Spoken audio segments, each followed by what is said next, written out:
It's 1985. You're buying your first house. 3 bedrooms feels too small. You need at least 4, maybe 5. You've got kids, or you're planning to.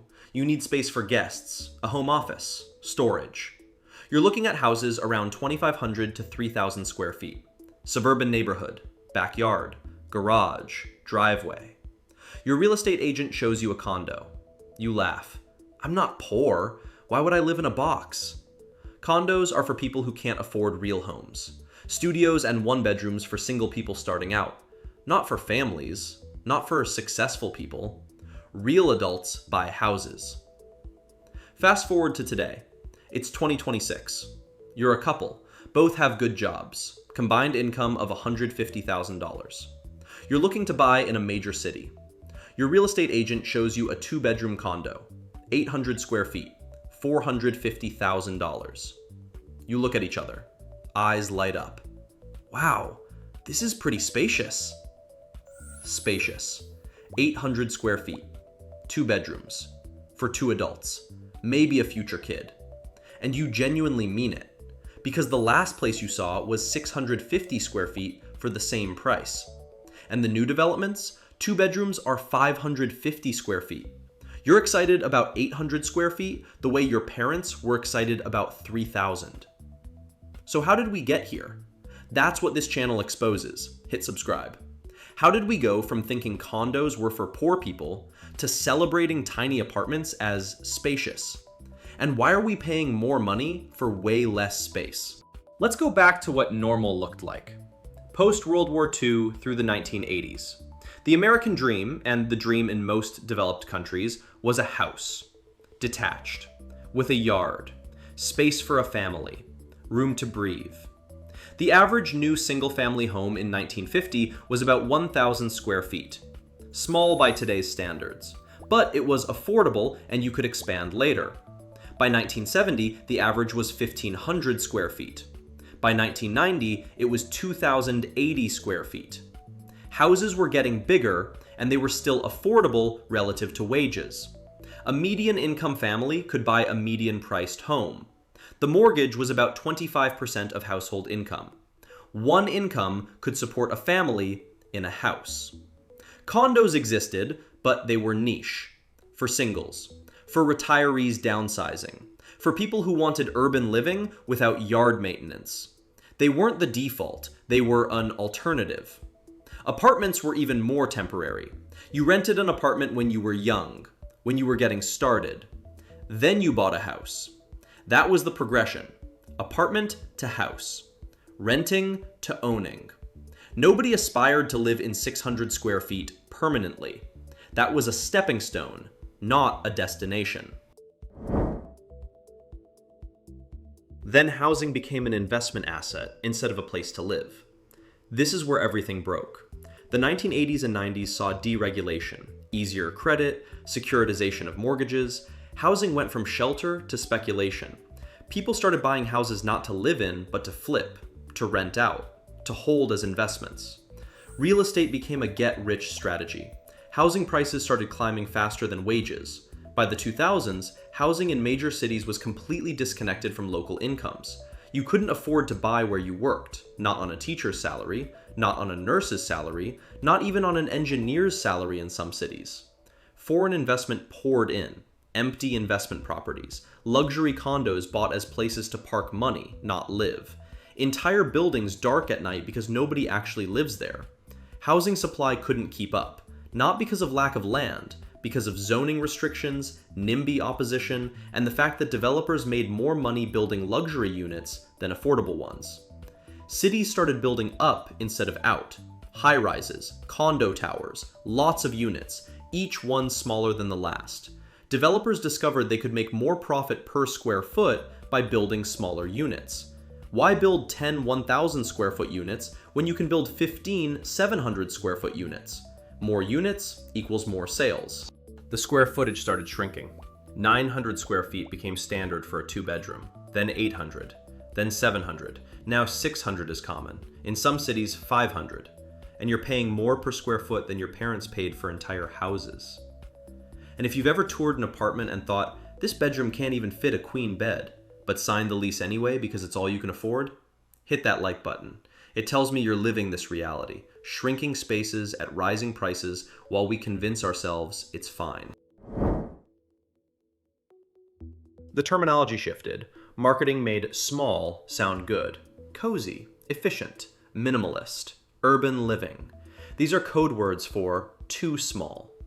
A 400 square foot studio isn't cozy, it's a hotel room you pay $2,000 a month for, but calling it cozy makes you feel better about it.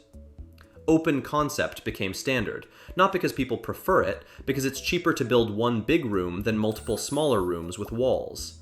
And developers can claim you're getting more space when really you're just getting fewer walls. Your bedroom, living room, and kitchen are all the same room. That's not modern design, that's cost cutting sold as luxury.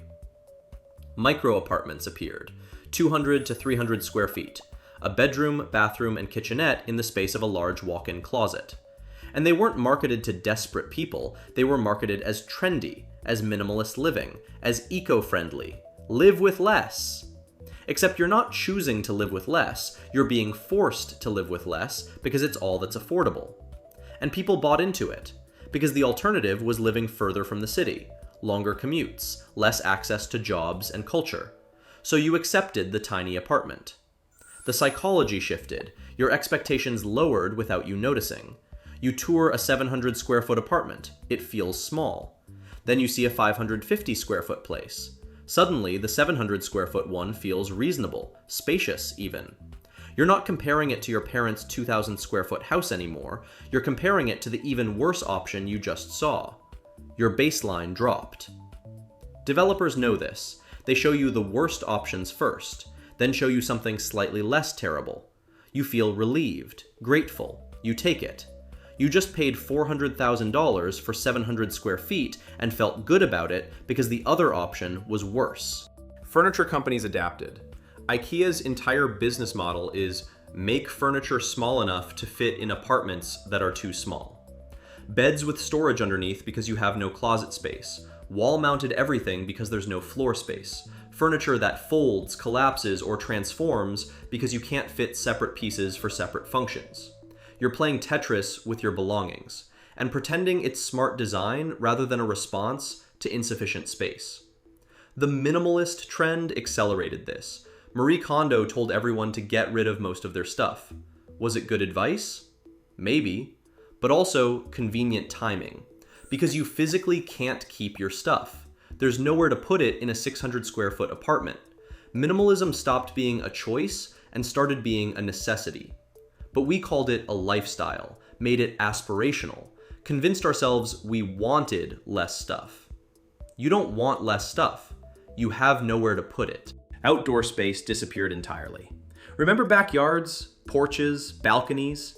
In new developments, balconies are optional upgrades. You pay $15,000 extra for 30 square feet of outdoor space. A balcony. Something that used to be standard. Most new apartments don't even offer it. You get a window. That's your connection to the outdoors. Kids are growing up never having a yard, never playing outside their own home, because there is no outside, just the balcony 3 floors up that's too small for a chair. Storage became a separate industry. Self-storage facilities exploded because your apartment can't fit your belongings. You're paying $2,000 for rent and $150 for a storage unit to hold the stuff that doesn't fit in your apartment. That's $2,150 a month. Your parents' mortgage was less than that for a house with a garage and attic and basement. You're literally paying to not have space for your things. Roommates became permanent. Used to be you had roommates in your 20s. In your 30s, you lived alone or with a partner. By your 40s, definitely your own place or a family home. Now people have roommates into their 30s and 40s. Not by choice, because you can't afford even a 1-bedroom on a single income, even with a good job. 2-bedroom apartments designed for couples with a kid are split between 2 roommates. 3-bedroom places are split by 3 or 4 people. You're in your 30s sharing a bathroom with strangers. And society treats this as normal. It's expensive to live in the city. Of course you need roommates. No. It's expensive because housing became an investment vehicle instead of a human right, and we accepted shrinking spaces at rising prices as inevitable. Work from home made it worse. COVID hit. Everyone worked from home. In apartments designed when nobody worked from home. You're on Zoom calls sitting on your bed because there's no room for a desk. You're sharing a 650 square foot apartment with a partner who's also working from home. You can hear each other's meetings. There's no privacy, no separation. Developers saw this, and did they build bigger apartments? No. They built flex spaces and work nooks, fancy terms for a corner with an outlet. You pay extra for a home office that's 40 square feet. That's not an office. That's a desk in a hallway. Some people left cities, realized they could work remotely and live somewhere with actual space. But most couldn't. Jobs came back to offices, or they couldn't afford to move. So they stayed in the tiny apartments that were never designed for full-time living. The environmental excuse appeared. Smaller living spaces are better for the environment, smaller carbon footprint, sustainable living. Okay, maybe, but let's be honest. You're not choosing a 500 square foot apartment to save the planet. You're choosing it because it's all you can afford. And the environmental impact of construction, of building more units to sell, of people buying storage units and commuting longer because they can't afford to live near work, that's not being calculated. The eco-friendly framing is just making you feel better about having less. Future generations won't know different. Kids growing up now think this is normal. They've never lived in a house with a yard, never had their own bedroom, never had space to play inside. They'll grow up and pay $500,000 for 600 square feet and think that's reasonable, because it's all they've ever known. The baseline keeps dropping, and we keep accepting it. So how did we get here? Housing became an investment instead of shelter, disconnecting prices from local wages. Foreign investment and speculation drove prices up. Developers maximized profit by building smaller units. Zoning restrictions limited supply. Marketing rebranded small as cozy and efficient. Our expectations lowered through comparison to even worse options. Outdoor space disappeared or became an expensive add-on. Storage became a separate expense. Roommates became permanent. Work from home squeezed people into spaces designed for sleeping only. And environmental framing made us feel good about living in less space. And we went from laughing at condos to celebrating 800 square feet as spacious. From expecting houses with yards to accepting apartments where the bedroom barely fits a bed. Your parents had 2,500 square feet. You have 700. You're paying more and calling it progress.